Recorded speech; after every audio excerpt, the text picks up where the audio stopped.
Hey, it's Wednesday, so that means we got to talk about wine. I'm Tracy Burns from the Fox Business Network. Wine with Me Wednesdays, right here, right now. I'm very excited, actually, because it's summertime. We're going to talk summertime wines. But before we even get there, we have to talk the tradition of wines, which is the more important part of it, if you ask me. Alessandro Lunardi is here with us right now, Director of North and South America for the Marchesi di Frescobaldi Group out of Florence, Italy, is here. Pretty good. Pretty long title, got to tell you, sir. That's a big business card you got. Thank you. Alessandro, you have been with the Frescobaldi family for how long now? About 12 years. Meanwhile, though, this family has been in the wine business for 700 years. Correct. 700 yes. years doing the same thing. Well, yeah, and having a lot of fun with it. And really interestingly, in Tuscany the entire time, right? They yes. have finally branched out.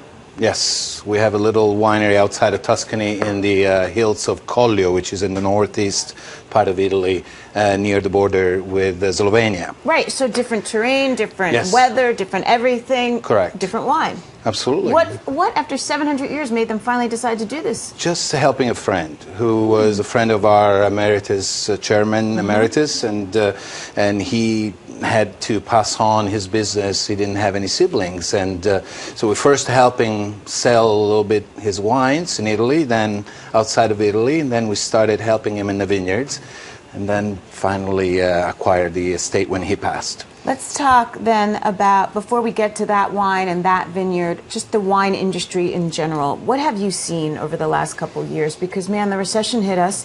I know consumption did not stop in the United States. As a matter of fact, we proudly surpassed our French brethren. Absolutely. But there has to be a difference in what people are purchasing. Yes, absolutely. The most important thing that happened, people that used to buy a bottle for $50 on a shelf, now they're spending $25. Maybe they're buying 2 bottles, which is good for us, and they're drinking a little bit more. That's why consumption is going up. But they're more conservative in their spending, certainly as far as individual price per bottle. So what happens then to your higher-end wines? Well, everybody sort of had to realize that things were not as good. So wines are made from the vineyards, and quality is independent from price. Maybe we had to look at a different price positioning that would still make sense in the marketplace. But oddly enough, in the past 12 months, we've seen that wines above $20 up to $80 are growing faster than the ones below. So there is a new trend on. There certainly is. Here in the United States, it seems to me that the Italians, well, I'm Sicilian, I grew up, we drank wine since I was a little kid. Italians, the French, we've been drinking wine for a very, very long time. Comes to the United States, and now all of a sudden it seems, they're making wine, New York State, Washington State, they're making wine all over in the United States. How has that affected, the old timers, basically, the Italian wines that generally were all we had to choose from? Well, the fact that we have great choices today is helping everybody. And the consumer is more exposed to differences and characters, and younger generations, because of this, I think, are drinking more willingly wine than other spirits or beer. I think the stories of the places where the wines come from is what fascinates the young generations, and it's great. It's really wonderful. And the bubbly, I think, has helped the younger generation, hasn't it? Yes, like the absolutely. Rosés and the Proseccas and things like that. Yes, it's festive. Everybody, I think, wants to. I think it's an easy introduction, because I know when I was in my 20s, we didn't drink wine. We drank really cheap, terrible beer.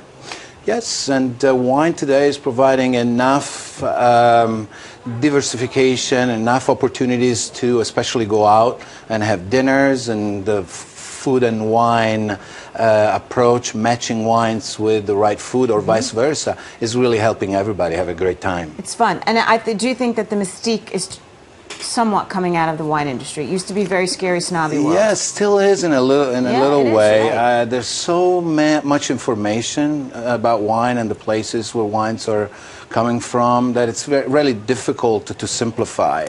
But we're doing things to allow customers to come closer to us and build a more friendly environment, sort of demolish that sense of intimidations that you're referring to. What are you doing? I know you were wine education manager for Robert Mondavi prior to your current place here. Correct. What are you doing to make it less scary? Because it's frightening. Well, first of all, tell them that everybody's right. I think we read so much about wine, about the critics and the scores and this crazy, complicated wine description sentences. And that's someone's palate. It's one critic who has an idea and a sensibility about wine. When I go and do a wine dinner or a tasting for consumers, I always tell them, trust your palate. There's nothing that you have to think but what you like or what you don't. And if you don't like a wine that it's $100 a bottle, there's nothing wrong with that. It's your sensitivity that matters.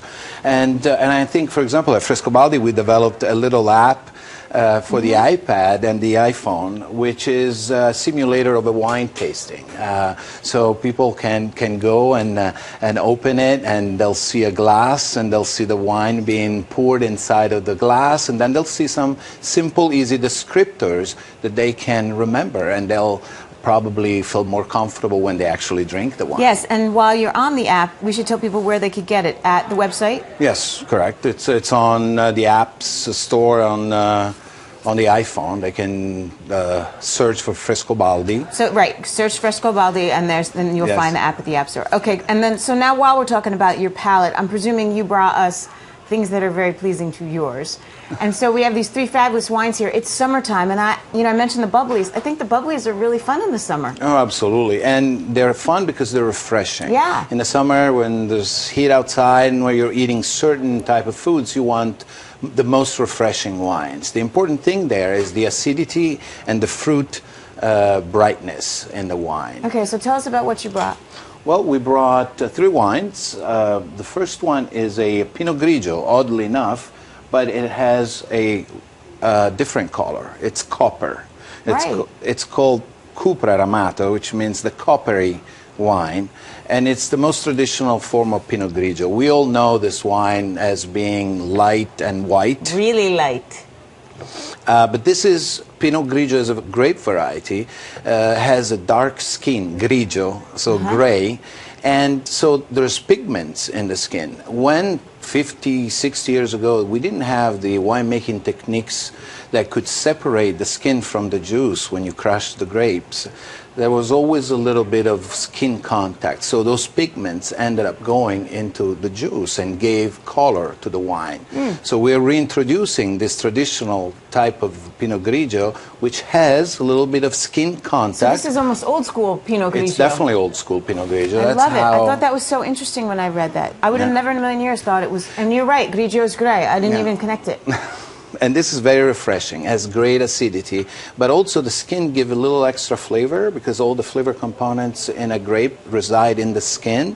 And so this is a very, very good Pinot Grigio. Now this is from your new vineyard. Yes, that's from the Adams family vineyard that it's up in Friuli. Yeah. Okay, and what else did you bring us? Well, I brought two Tuscan Reds, which are more traditional for us. But again, because of the acidity in the wine, they can be very, very good for summer drinking. The Tenuta Frescobaldi di Castiglione comes from our oldest estate. This is an estate that was first owned by the Frescobaldis in the 1100, believe it or not. Whoa! And it's a beautiful blend of Cabernet Sauvignon, Merlot, and a little bit of Sangiovese, which is the Tuscan variety, which gives the acidity. Old school Tuscan wines. 2008 was a really good year, wasn't it? It was. Most rain. Yes, well, it was a balance of rain and sun and heat. So it was like the perfect weather. Perfect weather. Vines like us like to be comfortable. Yeah.